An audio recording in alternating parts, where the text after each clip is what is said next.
અમદાવાદમાં ભ્રષ્ટાચાર વિરુદ્ધ મોટી કાર્યવાહી સામે આવી છે। અસારવા સ્થિત બહુમાળી ભવન ખાતે એસીબી દ્વારા સફળ ટ્રેપ ગોઠવી 4 આરોપીઓને રંગે હાથ ઝડપી પાડવામાં આવ્યા છે।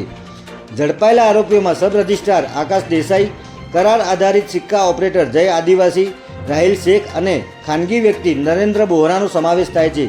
મળતી માહિતી મુજબ ફરિયાદીને પોતાના રહેણાંક મકાનનો દસ્તાવેજ કરાવવાનો હતો।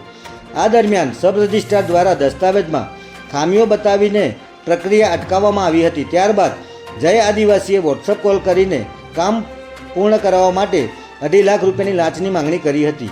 ફરિયાદીએ લાંચ આપવાનો ઇનકાર કરી એસીબીનો સંપર્ક કર્યો હતો, જેના આધારે એસીબીએ યોજના બનાવી ટ્રેપ ગોઠવ્યો હતો।